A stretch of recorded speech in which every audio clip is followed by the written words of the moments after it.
السلام علیکم ورحمۃ اللہ وبرکاتہ۔ سوال پوچھا گیا ہے کہ ایک عورت پردے کا بھی اہتمام کرتی ہے لیکن اس کے باوجود جو اپنے بال ہیں وہ مختلف ڈیزائن میں مختلف سٹائل سے کاٹتی ہے، تو اس کے بارے میں شرعی حکم کیا ہے؟ دیکھیں، مومن آدمی کے لیے، مسلمان آدمی کے لیے، چاہے وہ مرد ہو یا عورت ہو،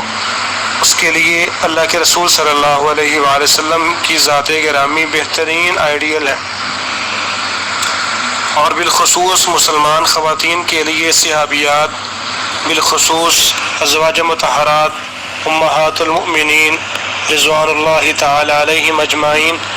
وہ ایک مومنہ عورت کے لیے بہترین آئیڈیل ہے اور ہونی بھی چاہیے۔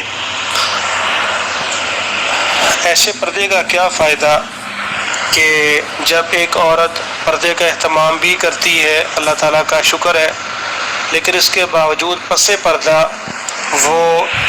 غیر مسلموں کی، بازاری عورتوں کی نقالی بھی کرتی ہے، مشابہت بھی کرتی ہے، تو یہ تو دو رنگی ہو گئی۔ ظاہری بھی پردہ ہے اور باطنی طور پر بھی اللہ تعالیٰ کی اطاعت اور فرما برداری والے کام ہی کرنے چاہیے۔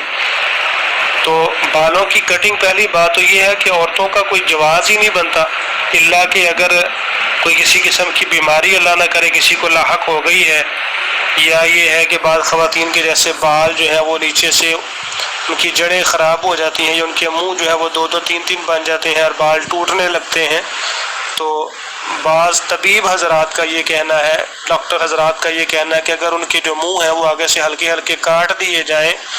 تو پھر وہ آگے جو دو منہ تین منہ بالوں کے بنے ہوتے ہیں وہ درست ہو جاتے ہیں آہستہ آہستہ۔ لیکن اس طرح بغیر کسی عذر کے بالوں کی کٹنگ کرنا تو یہ بالکل جائز اور درست نہیں ہے، یہ غیر مسلم اور بازاری عورتوں کی مشابہت ہے، اور اسلام نے کفار اور وہ اس طرح کی عورتوں کی مشابہت سے منع کیا ہے۔ مردوں کو بھی غیر مسلموں کی مشابہت سے منع کیا گیا ہے، اور خواتین کو بھی غیر مسلموں کی مشابہت سے منع کیا گیا ہے، اس لیے اس سے بچنا چاہیے۔ السلام علیکم ورحمۃ اللہ وبرکاتہ۔